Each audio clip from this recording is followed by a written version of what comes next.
Welcome to Sustainable Success. I'm your host, Chris Salem. And if this is your first time, welcome to the Voice America Business Channel here on the Lisbon platform. Again, we are excited each and every week bringing in subject matter experts to share their words of wisdom and insights to help elevate you and your level of success to the next level. Again, you can find here on Sustainable Success, not only here on the Lisbon platform, but also here on Spotify, Apple, and then also YouTube. Yes, even though it is not in video content, you can also listen to the audio version here also on YouTube as well. And again, if you are new to Sustainable Success, we also encourage you to follow us on Facebook at Sustainable Success 2017. Again, we've had many of our great guests share their words of wisdom and insights to help elevate you and your success to the next level. So check us out there at Sustainable Success 2017. Today's show is being brought to you today by Alumni Direct. Alumni Direct is a new social media community platform dedicated to bringing alumni together from all different generational types and an opportunity to meet new people for the first time. Now, it is a membership program taking out all the noise out of social media. You get to generate genuine and authentic relationships with the people you choose to interact with. If you'd like some more information about Alumni Direct, check them out at alumnidirect.com. That's alumnidirect.com. Today's show, we're going to be talking about holding the flame, secrets of power, status, and influence for client acquisition. And I'm excited to have we're going to have two guests on today, but one had a family emergency that had to take care of something. But again, we're going to have that person on for a future show. But we are here with Justin Michael, and I want to give you a little bit more information about Justin. And he's got a book that just came out, and you're going to be able to get your hands on that starting today. Yes, today that you'll be able to get your hands on his new book. And Justin is a world record breaking outbound sales maven who has arguably built the deepest client acquisition methodology of all time. Justin Michael method called JMM. It's Mhm. driven over 1 billion in pipeline for 200 plus startups he's advised and over 25K reps, 1K in which he personally coached. With 20K years in sales, ex Salesforce, and LinkedIn, Justin is the global authority on AI based outbound prospect alongside legends like Aaron Ross, Josh Bond, and Mark Roberg. His, if I said that correctly, his counterintuitive, mobile, responsive, neuroscience backed visual prospect methodology made him $1 million earner and helped countless startups scale past 10 plus million ARR. His clients frequently are 2 to 5x their pipeline and income, consistently being promoted within 6 months. He is the best selling author of Sales Superpowers and Tech Powered Sales, which proved that over 75% of top funnel can be automated by raising your technology quote in the TQ. And he lives currently right now abroad in Switzerland, advising top SaaS technology CROs and teams on bleeding edge revenue models. And without further ado, we welcome Justin Michael to the show. Justin, how you doing today? Life is good, man. Thanks for that incredible introduction. I appreciate that. Yeah, everything's good. This week has been flying by and excited to have this new book out. It's my 10th book in 10 years, but I've done six in the past 3 years. So I always tell people, don't write a book, and writing is a disease. And I've looked at quotes by like Stephen King and some of the great writers. And once you start doing this, it's pretty addictive in a fun way. So yeah, how are you feeling? Great. It has been a busy week as we head in towards the holiday season. Had to fly out west to actually train a group of CEOs and other types of industry leaders out in Reno, Nevada. So it was exciting 2 days out there, and just happened to be back now and here in time for the show here today. So. Well, we'd love to talk a little bit about. We always like to talk about the backstory of what we're going to talk about today. So when we talk about holding the flame, secrets of power, status, and influence for client acquisition, there's going to be a lot of people on here, whether if they are a sales professional, it could be a business owner of a small company, Also, people that are in the corporate space that are listening right now saying client acquisition. We could always use some better insights to what client acquisition is. Give us a little idea about this backstory, what led up to this frame concept that you're going to share with us today. Yeah, so I've been in sales for 25 years now. I'll be 46 in January. So since I was 21, and I came up initially kind of in boiler rooms and doing like, 70-hour, 90-hour weeks on the phone, kind of, just sitting in the folding chairs, the Red Bulls, like back before tech. So then I did about 10 years in incubators and another 10 years in bona fide startups. So I had got to travel the world with a lot of top performing salespeople, coaches, solopreneurs. I got to kind of see the world of the 1%. Not only that, I got to be around a lot of people that were high earners or, ultra high net worth. And I started to understand presence and some of the techniques and the tactics. And the tactics then led me into the thought process, and from the thought process into the deeper identity. And so as I wrote my 10 books about sales methodology, some had mindset, some had tactics, I kind of realized that there was a certain X factor, je ne sais quoi, like something you couldn't put your finger on to people. You could almost call this book pre-frame. It's almost the composure that someone has before they do a seven-figure deal, before they walk into the boardroom, before they go on a high stakes situation. So the term frame comes from frame analysis, this you know, scientist or maybe he's a sociologist named Goffman in the 70s who did a book. And then it became popularized by Oren Klaff in a book called Pitch Anything, really talking about frames and frame control and frame collision for big deals. A book called Pitch Anything, which is about fundraising. Well, I hadn't really seen it applied to dating, seduction, power, politics, big deal closing, sales, client acquisition, right? It's been described as swagger. It's been described as, unshakable self-belief and confidence. If you think like personal power and Tony Robbins, there's a lot of names for it. And so the book was initially like, okay, can we do dating and sales? That hasn't been done. That was kind of like a cheesy pickup thing. So we thought, okay, that's not really the spot. We really like books like 48 Laws of Power, but what's the prequel to that? What do you do before those laws? What are the laws before those laws? What do you do before you pitch? How do you Yeah. compose yourself? What if you lose composure in it? Your frame breaks and you have to reclaim it in a tough situation. So we thought really of Robert Greene, 48 Laws of Power. Also, there is a lot of relationship dynamic books out there, like The Game by Neil Strauss, who was like a Rolling Stone reporter. And he wrote this incredible book. It became a viral sensation. And then he kind of reversed his thesis. And that's really synthetic elements of these concepts.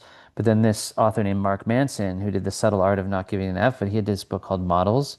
And it was about honesty in human relationships and how people can carry themselves in interpersonal dynamics. And I've always said, like, sending DMs on LinkedIn, it is similar to dating, right? Because people are doing it wrong. They're like, nice shoes, want to get married, nice shoes, want to get married. Like, they're just pitching from the front versus, moving in on an angle, right? Instead of direct transactional B2C, low frame, cheap, what is the indirect high status finesse sort of C-suite approach?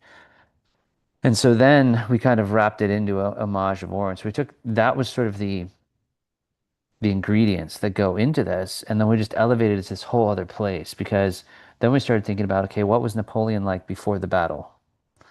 And like we went into a lot of historical figures and situations. And so we have these vignettes and these stories that open the chapters. And then we have this holding the frame section that has practical tips of what to do. So a lot of the book is about silence. It's about power. It's about, negotiation and takeaways and different things you can do. It's very subtle. There's a lot of aspects that happen when you're actually doing a seven-figure deal or you're actually dealing with someone that's a kind of a master of the universe. And how do you even get into those rooms? And how do you carry yourself? And I know David Sandler had a concept of equal business stature, but how do you do it? How can you be equal? Like you have to call on a president of a company that's making a million a year and you're making what you make. And does that intimidate you? Does it scare you? Are you nervous? So how do you hold the frame or raise the frame? And then there's just internal identity, like Maxwell Maltz and the book Psycho Cybernetics. And it's like Jim Rohn always said, becoming a millionaire is it's great. Like you can't take it with you. It's great because of who you become That's what you become in the process. in the Yes. process. Yeah. So for me, Yeah. I became very powerful in writing this and reading this and raising the frame. And I read it over and over again in the edit stage. And I realized so many areas in my life where the frame was leaking, or I had more of a lower confidence frame or desperate frame or needy frame. The first concept is non-neediness, which you see across a lot of those other authors. But we play with that because it's kind of how you see yourself before you even arrive in the high stakes situation. It's not about, oh, I'm being non-needy. It's a deeper essence of who you actually are, your identity. So your identity contains your income. Your identity contains like points of attraction, the people you're going to bring in your life, the core, the nucleus, right, is going to influence a lot. So that's kind of work I'm doing. I'm working with people on like deep-seated beliefs, self-esteem, self-sabotage, and helping people just become the most powerful version of themselves. So I need to write this book. Because if you want to go like do a seven-figure deal or raise 10 million or go meet with powerful people, but you don't have a strong enough frame, right? It's a fool's errand because you're already going in weak. And then there's a question like if you're a seven and they're an eight, you go to a nine, and they're a nine, you go to a 10, but you meet all these like high dominance, aggressive people who have climbed their way up the corporate ladder. And then there's sort of a concept of like Aikido, where the bigger they are, the harder they fall. Or like they're a pine tree in the hurricane, they snap, and you're a palm tree and you bend, taking them from Eastern philosophy. So yeah, this was really a blast to write, an homage to a lot of those authors. I always wanted to do something like Nicholas Taleb or Gladwell or do something that was a real synthesis and cross over to B2C. This is the first book I've written out of 10 that really just goes wide because it impacts every human. Everything. Yeah. When you talk about frame, I mean, when you talk about the state of mind, and because that's where it's, obviously has to start. It's an inside out approach. I mean, and it's so true. It could apply to so many different things. And I know we got about 4 or 5 minutes to break, about 4 minutes to break, but and I know you're going to get into the second half of the show, but if you could kind of maybe set the stage, like when we talk about that frame, like when people are listening, what does that look like? Is that something that to make that shift?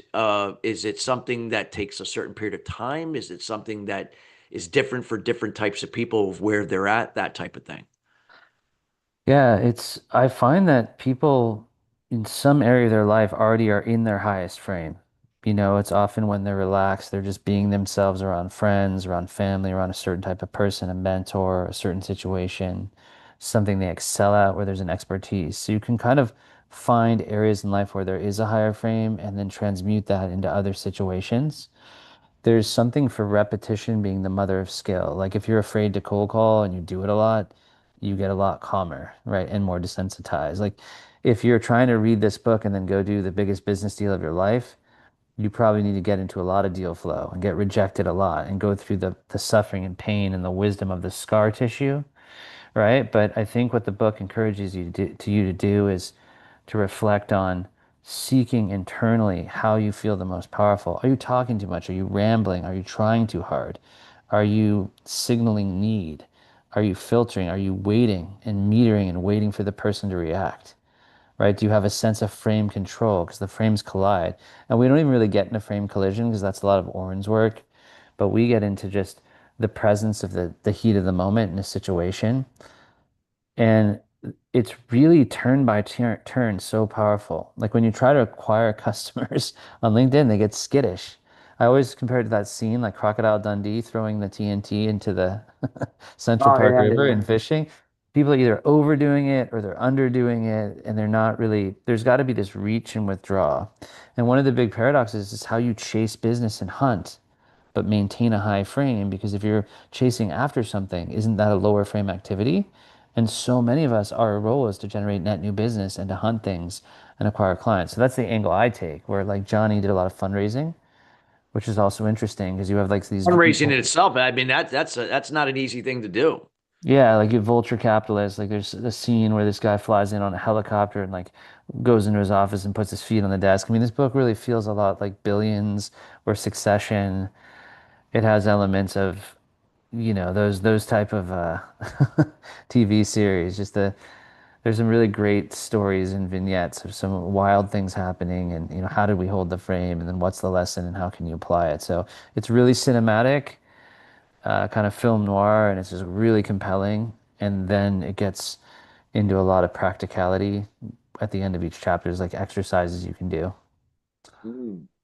Well, I mean, I know, and I can't wait for the second segment where we're going to go over that.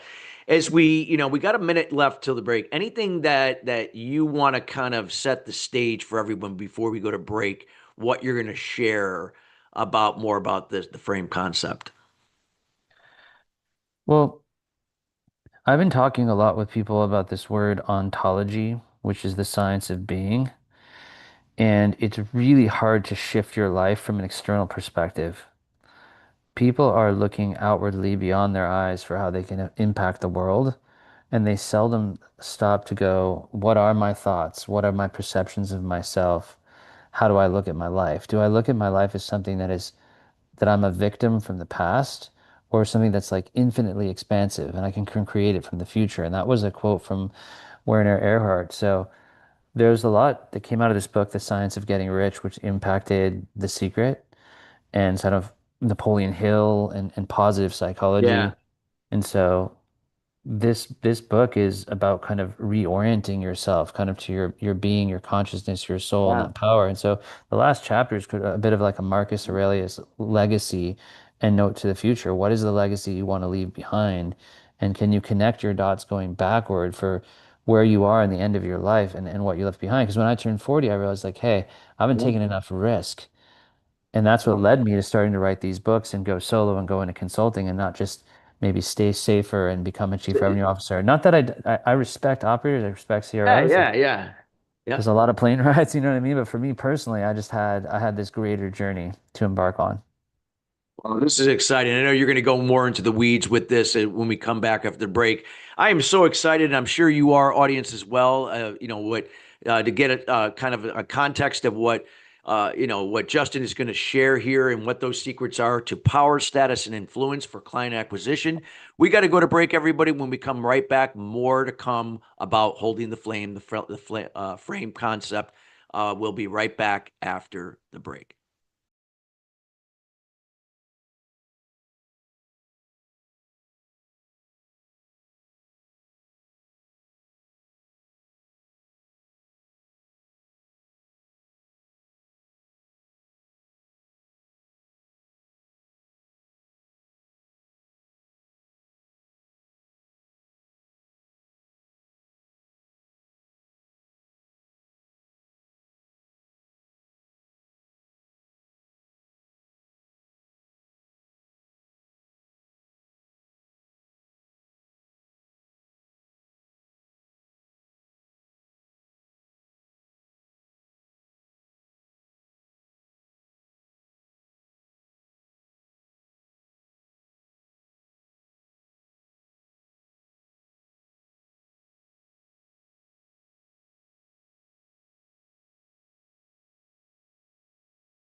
Welcome back. If you're just joining us, we are talking about holding the frame, secrets of power, status, and influence for client acquisition. Again, it does not matter if you are a solopreneur or a corporate leader or anywhere in between. This is an episode for you. Again, we highly encourage you to check out this show in its entirety here at the Lisbon platform at Sustainable Success, or also you can access it on Apple, Spotify, and also the audio version, also available on YouTube. We also provide access to this show each and every week by our Facebook platform called Sustainable Success 2017. That's where you can find it. And again, we encourage you to engage the show in any of those particular areas that best serve you. So, Justin, just some great information. Again, congratulations on the new book coming out. You already provided kind of an overview a little bit in the first segment about the backstory and some of the macro look at what the frame concept is. Can you discuss some of the highlights of some of the things on how the frame can really help either a high performer, someone aspiring to be a high performer, or even an organization overall with what you share with some of the key highlights in the book? Yeah, so I wanted to go into some of the chapter headings because I think that's really interesting. Um, we introduced by talking about how the frame is broken. So people are walking around leaking frame and not confident and trying too hard and signaling need. Then we talk about how you kind of radiate a signal before you even speak, the first impression. We talk about how to be strategic in a transactional world. So, as you're talking about putting big deals together or becoming a great closer or a rainmaker, you have to think strategically. How do you do that? Um, a lot of life is really cold approaches. And there's this Scottish guy, Dan Pena. You can go to this castle in Scotland and he'll yell at you for 25,000. I always offer that option to my clients. I'm like, we can go to a castle in Scotland. I can yell at you, like, but he just gets people a cold call and gets them out of the fear. Um, right. Your status and how you signal that is a weapon. Silence is a weapon. It's powerful. What is your frame in the first 5 seconds? How do you qualify people? How about this thing, the 51-49 rule of energy debt, right? Knowing how far to reach and how far to withdraw, how to go and pull back.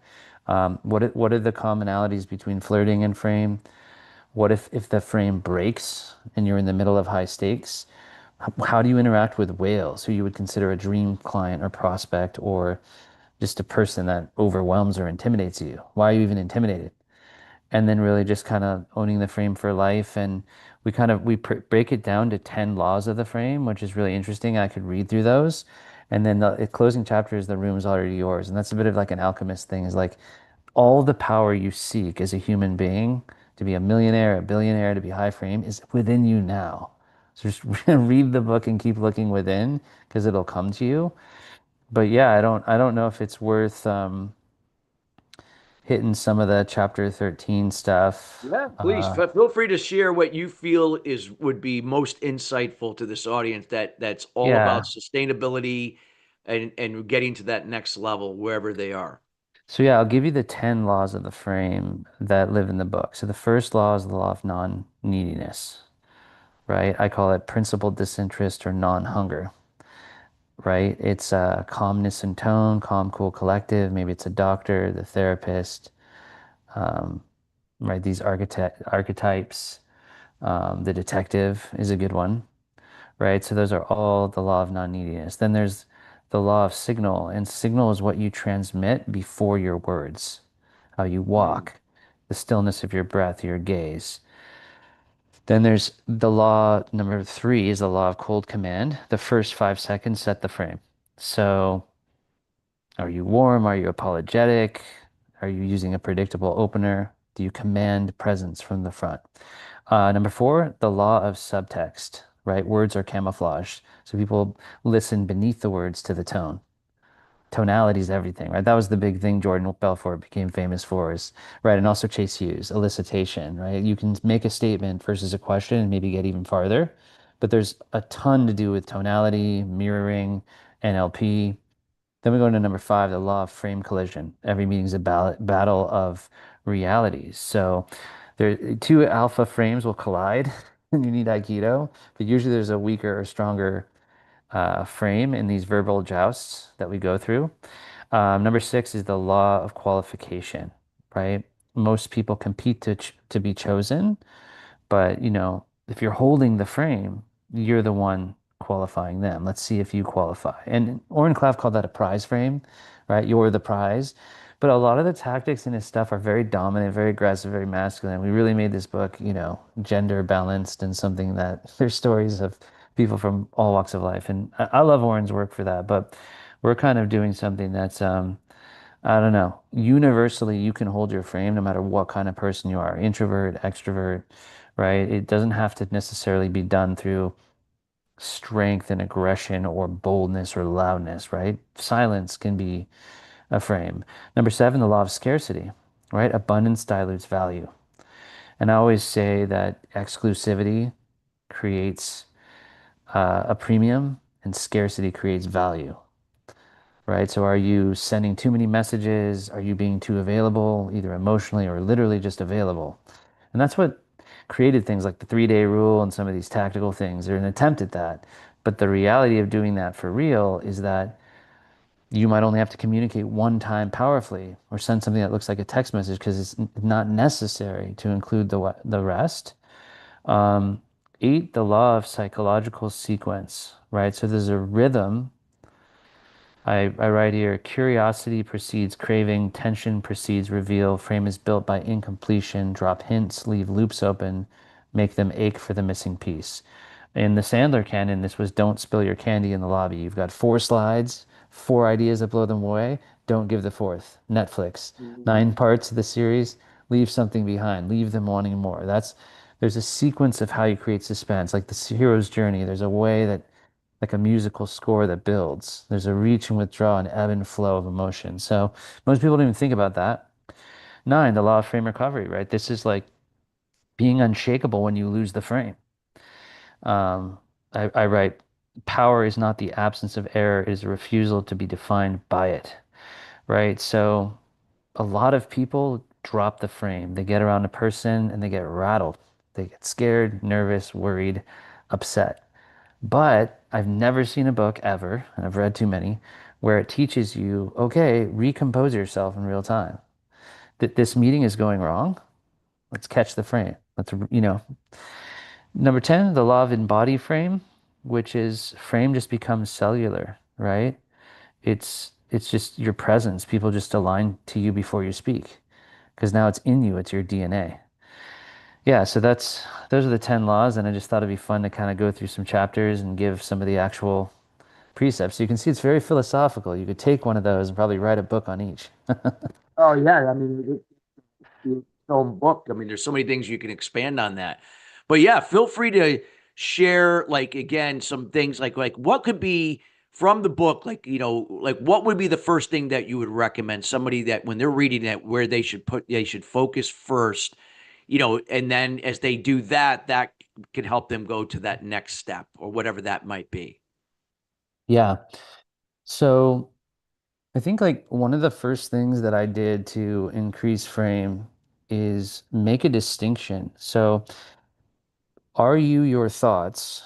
Are you your mind? Are you your body? Now, I respect all the people listening, and you might have different visions of this, but there's a theory, whether it's an energy field or a life force or God, there's something behind all of that that's very powerful that you can tune into, right? So the first thing that starts happening is you're having like 70,000 thoughts a day. I think they debunked that in 7,000. Are those thoughts negative primarily, right? So a big way is to use things like affirmations, to focus on where you won in the past, right? To make a timeline of your life. And instead of looking at it by the trials and tribulations and the victimizations, being grateful and looking at where you won. And that helps ground you. So, like when I moved to Silicon Valley, I didn't have a traditional college degree. I didn't have like a SaaS resume, but I remembered things I had done, like in the music business or even in grade school where I'd been done something excellent, where I'd been good in my life, and I just kind of tuned into that, and that started to kind of push my identity further. Now it's kind of crazy because I coach CEOs, I work with CROs, I work with, companies of all sizes. I've trained like 65 reps at HubSpot. I've worked in, 5 different continents. So a lot of people are oriented around loss and victimhood and bad things in the past. But a lot of people, if they wrote down on a piece of paper every time that they won, immediately they would kind of see the flip side of that. The other big exercise you can do, sort of like a 50 Cent thing, he got shot in the mouth, like took 6 shots, is take every limitation that you have, write that down, and then write down why it's a strength, Mm. which is really interesting. And there's It's all almost sorts of like limitations. seeing these things happening for you, not to you. Like you have a Yeah. choice. Yeah. But like the way I see the world is this word of pronoia, which is the reverse of paranoia. And it's really good to be paranoid in deals because then you like pressure test them and you figure out what could go wrong.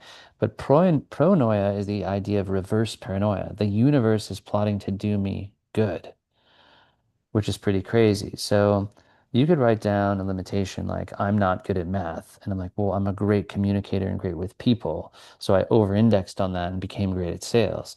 So, like, everything negative has a positive echo or mirror of that. Mm. But just the kind of mind that sees the advantage and sees the glass as half full and sees points of leverage across what is weak, but that inherently containing a strength, that already, then you see that in others. And then you kind of send that impression of increase to others and they want to be around that. That becomes magnetic Yeah. because then you're a force for like seeing the gold in people and seeing the opportunity in every situation. It comes down to the Adam Grant thing of like givers, takers, and matchers. And if you're a giver, you often get taken advantage of, like the whole go giver. The risk of that is you get exploited. So a powerful frame will be patient, persistent. My dad used to say this perspicacious, which just means keenness and discernment, like watching your six. But to me, the most powerful virtue is patience. And I know Winston Churchill called it courage, but you have to have courage to be patient and non-reactive. Something bad happens, instead of flying off the handle, you're calm and you think about it and you calm yourself down. You take a deep breath, which is counterintuitive. I think a lot of what I teach people is counterintuitive techniques for life and business, things that are maybe unnatural, but then become habituated. So in these high stakes situations, you'll calm yourself down. You know, you'll naturally instinctively react, but you'll proactively be ready and react differently. Like Mike Tyson said, everyone has a plan until they get punched in the mouth. But if you're ready to get punched in the mouth, it's going to be a much different experience for you. Oh, yeah, absolutely. No, I love that, in that shift. And now if we're gonna if somebody's making these shifts, I mean, this is something what I had picked up, and correct me if I'm wrong, because this is how sometimes if this is not something that is foreign to me, you have to become disciplined. It's not something like you have to become disciplined to do it, even if you don't feel like doing it, but do it anyway. And that through that consistency is where that shift, I guess, takes place from there. Yeah, and I really like that book. Like The Power of Habits is good, where you kind of retrain the triggers. I mean, Yeah. there's a neuroplasticity element to the brain where it can take, 21 days to form a new habit, and that's something to take into effect. So anything you're trying to change within yourself, you can't do it overnight. You kind of have to chip away, and that's why repetition is powerful. So reading something that inspires you and reading it frequently. Like I once read this book 1,000 times, which was really interesting. Um, so yeah, my advice to people is try to groove in a new pathway and a new mindset. Mm. Wow. Great stuff. I hope everybody is taking notes. This is just great, great insight. As we, as we round out this segment, and I know we're going to go into some other things you're going to discuss in the last segment. What would you like to conclude from what you shared here, Justin, that can really just be able to connect the dots with everything that's shared to get, really people excited, first get their hands on the book that just came out, but, start taking an initiative to really start creating and embracing that frame concept to take their business or their sales, whatever they're doing to that next level for themselves. It's just sort of a Socratic questioning. Am I owning my frame?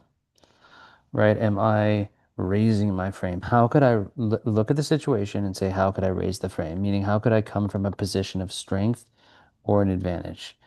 Am I signaling weakness? Am I being petty? Am I being materialistic, narcissistic? Am I signaling an emotion that takes me away from my power and my true strength, tonally, emotionally? So you can take anything, right? You can look at a script and you can go, let's raise the frame. What would make this more powerful? You can look at an interpersonal situation and it could have been more powerful listening or more clarity in communicating, more decisiveness, being concise. And so it's like, how can I raise the frame? How can I own the frame? How can I hold the frame? And then how can I regain the frame? And I know these are funny questions and obvious, but everyone who learns the concept just kind of suddenly falls into that. So we actually have a site, owntheframe.com, which is kind of about the book. And we have another one, theframebook.com. You can go to those to learn more and just go to Amazon and type in Justin Michael, the frame, or Johnny Staker, the frame. But yeah, I think just asking yourself the questions. I mean, I don't think people walk through their lives and think, how can I raise my frame right now talking to Chris Salem?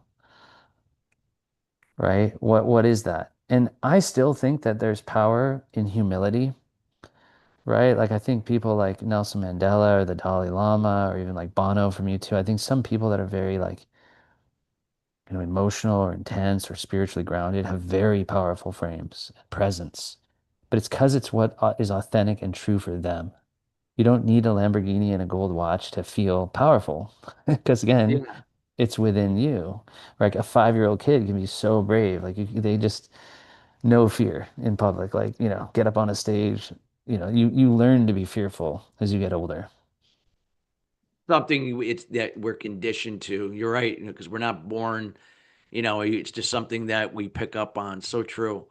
So no, this is so great. I know we got another segment that we got a last segment. You're going to come back and kind of bring everything full circle. Again, we want to make sure everybody, make sure to stick around. We have such more information that Justin is going to share here. What he is, talked about throughout the show here, holding the frame, secrets of power, status, and influence for client acquisition.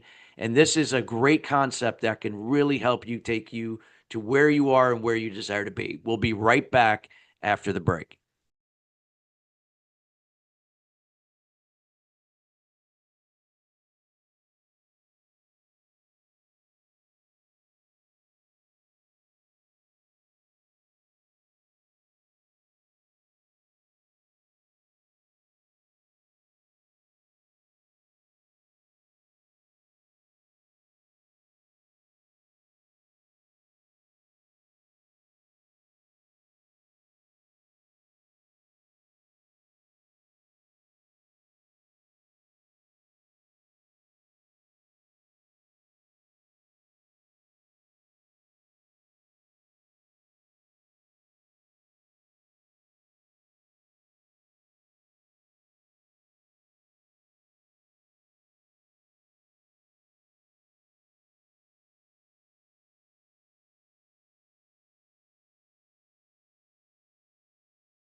Welcome back to Sustainable Success. We're talking about holding the frame, secrets of power, status, and influence for client acquisition. We're here with our subject matter expert, Justin Michael.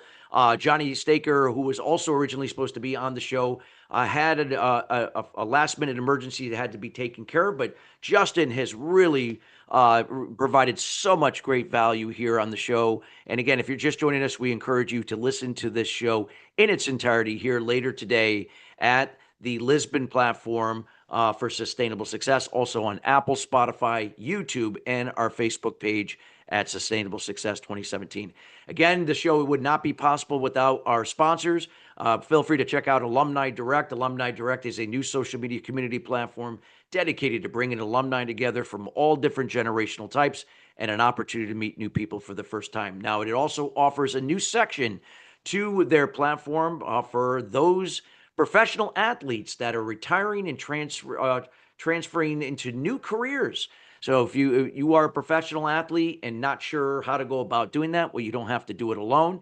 You could do it now with others that are doing it at the same time. And there's a special place that you can do this here at Alumni Direct, where you can form groups to help each other transition into whatever that is, a new career, a new job, a new business, buying a franchise, whatever that may be. Check out From Athlete to Entrepreneur portion of the Alumni Direct website. And they also have a podcast dedicated to the area, From Athlete to Entrepreneur, headed up by the founder and CEO and podcast host, Rob Finkelstein. So feel free to let them know that Sustainable Success sent you over to them at alumnidirect.com. So, Justin, just again, just valuable insights that you've shared here in the first two segments of the show. Just really, really enlightening, and we want to make sure people get their hands on the book.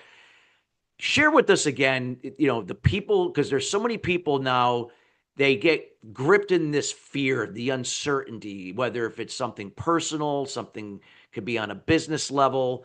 And a lot of times they're just not sure how to get out of their own way. Like, what would be some things again, you could share with us to make those shifts?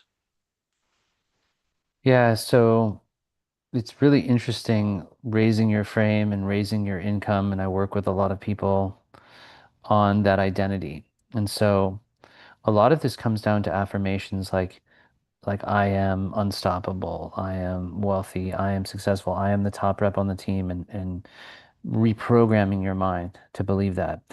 But there's also something like a decisive, like a decision that you can make internally about your identity. And what will happen is this will open the door to more skill building and more mastery and taking more positive risks and getting around higher level people. In essence, if you're the smartest person in the room, you're probably in the wrong room, which is fine because I take an egalitarian perspective. I'm as happy to meet the janitor as the CEO. It's not what I mean by that is in business and in your career, you're trying to get your dream clients, getting your dream company, and it feels so far away. You feel stuck. You feel on a plateau, right? So holding your vision and knowing that it's for you and knowing that there's either a higher force or a quantum field that you can shift into is really powerful. Understanding that there have been billions of people on this planet where the future of that person had nothing to do with the limitations of their past. They overcame incredible challenges. If it doesn't kill you, it makes you stronger. So like the strongest characters are seared with scars, which was it wasn't Rumi who said that. It was Khalil Gibran. That's a great quote, right? So yeah, I realized that. Like I came to Silicon Valley without a degree, hadn't made much money, and was able to climb really fast because of the way that my mindset was tuned to this. Um, I saw something greater for myself. I was patient about it. That's another big thing, Patience, right? yeah. There's takes 9 months to create a baby. So like, you have a dream, a vision, and you're like giving up after 3 months, trying it for 2 weeks. I see people lack focus. It's like set the goal, visualize yourself. This guy Jim Mangello, one of my mentors, used to say, uh, visualize the goal, germinate the seed, and plan for success. And I love that. And always say also, the swagger breeds. But what he meant by these things is if you can hold to the vision, chip away, and you just go look at like, ancient Eastern philosophy, like a journey of 1,000 miles begins with the first step. Life is a marathon and not a sprint. I know I'm giving you like a lot of fortune cookie answers here, but the biggest thing, we're in this push button AI society of self-gratification, right? I read one book for 5 years, 1,000 times. Then I spent 10 years on the road. I started my journey at 21 and I didn't really start making incredible money until I was 41, 20 full years. First 10, I kind of floundered around. The next 10, I just kind of gained skill. And then I went out on my own 5, 6 years ago. And that's where a lot of the magic started to happen because I had a lot of experience and I had a lot of courage. But I find that I have a lot more patience and grit and stick-to-itiveness than a lot of people that I meet because that's the missing component. So be patient and gentle with yourself. Love yourself. Love is the most powerful frame, which is really interesting. You want to be around somebody that is secure in their own skin and genuinely cares about you. Also, the frame of service, being in service of other people, selflessness, enjoying when other people shine. We live in a world of greed and envy. That's what Charlie Munger said before he died. He's like, the world is eroding off of envy, not greed. Right? So the go-giver is a good concept. There's a concept. Bob Berg. Bob Berg's been on our show, so we know Love Bob Bob. well. Yeah, Yeah. he's really supportive. Talk to him Yeah. today. So there's two ways to look at manifestation. There's the manufactured Western way of I'm gonna get this exact car and relationship and house and company and writing down those goals. And that's kind of the John Assaraf way. And that's sort of manufactured and that's good. It's precise and you kind of beam yourself in the universe in the future. And then there's really something of almost a surrendering or a faith. And that gets back into the pronoia concept. So know that something great is coming for you. Be grateful for what you're doing. Be patient in developing your craft. And then, get up every day, get up the mat and chip away. And in time, right, we underestimate what we'll do in in in 10 years, but overestimate what we'll do in 1 year. So, yeah, it's a wide variety of advice. Be patient, love yourself, dedicate yourself to helping other people, which I think is the meaning of life. Read this book a few times, and I think you'll find the answer within it. Maybe not even what's written in the book, but what appears in yourself while you're reading it. Yeah, As cryptic as that absolutely. sounds. Yeah. Well, what I loved what you talked about is trusting the process. Like, this didn't happen overnight. And so many people like they want this change and and this all these things they aspire to become, but they're not willing to trust the process. They're not willing to do their part. It's like they think there's some kind of magic silver bullet that's gonna like come in and and make everything right again. And you go through some trials and tribulations. You go through a process. You go through setbacks, but nonetheless, all these things are happening for you, not to you. I loved what you shared. You know, Anything else you can really share that can illustrate how important that is? That all these things that maybe people are doing are not a waste of time unless they are doing things that are you know not inhibiting their growth. Of course, that's not worth their time. But know that if they are have the tensions to keep improving, that if they trust the process and keep showing up, things are just a matter of time to shift. What you had described earlier. It's like what Bruce Lee said about water carving rock, and there's a relentlessness over time that you start to develop. And you have this confidence not just in yourself and this enduring belief in yourself, but you know good things will come. And then something bad happens, but there's a zen to it because that's a lesson and you're wise. And then something good happens, and then that's a lesson. And you start to become really still and serene in your mind, in your soul, and you're just navigating life. And you're in control of how you're reacting to life, right? And whether you look at it on a quantum physics basis, that becomes magnetic to people because right that stillness or economy of movement, that's leadership, and that's helping calm and stabilize other people and lead people with your energy alone, which is really interesting. So I think we should all be on a mission to raise our frame and to kind of step into our power and own what I would call God-given gifts, things that just are innate within us. If you've had a Mm, child, right, they come into the world with their own set of genius skills and personalities. Everybody's got some innate ability, and most people, they're off there focusing on something they're not very good at. yeah. So finding your unique zone of genius and then pushing that really hard, you might get to a level of mastery with 10,000 hours, and then enjoying the process and the journey and being grateful for the friction and the grit and the hard parts and even the pain and the suffering that you go through, right? Because it takes that pressure to create the diamond. And I think as I've gotten older, I'm enjoying day to day, the now, the presence of actually living through my life versus someday I'm going to get to the place where then I can be happy. Because, facing the challenges is part of happiness. It's an adventure. Right? That quote, like a ship in a safe harbor is not the point of a ship. Right? It's like those lobster fishermen who go out there, the deadliest catch is crazy what they do, but they love it and it's exciting. So you should really chase your passions and look for things that thrill you and make you come alive. And when you love what you're doing, it's very powerful. Like I'd pay to do what I do. I love coaching people. I love writing these books. I love helping other people. My favorite part of my life is when my client like hits 100,000 in a month or something and, makes a ton of money because that's going to help them and their family. And it's this continuum that pays it forward. So I know we've touched on a lot today, but gave you some of the sense of the chapters in the book. There's a lot to be said of almost thinking of this as a pre-frame. Who are you being in any situation? Think in terms of ontology, the science of being, the deepest portion of your identity, and then from who you're being, what are you thinking about? And then based on what you're thinking, what are you doing? And unraveling those steps backward. Um, who are you really? Who would you have to be to reach the dream or goal? And even if you don't, do you have faith that you're in the right place and that it's just a lesson and everything happens for a reason? Maybe you have a different worldview. I still think it'll help you to raise the frame. Yeah. No, absolutely.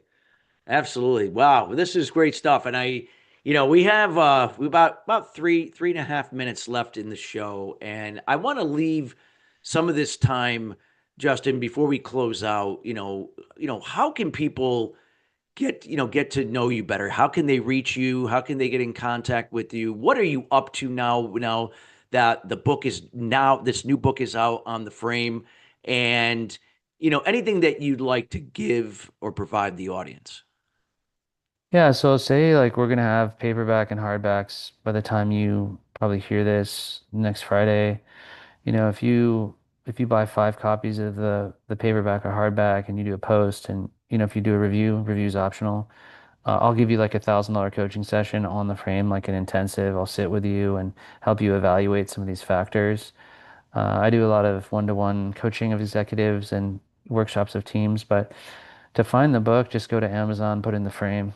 It should come up, put in the frame, Justin or Jonny, it'll come up, and we have the website, theframebook.com or owntheframe.com. You can go there. We're going to be doing some intensives and leading people in this work to help them find within themselves this higher level, this next gear.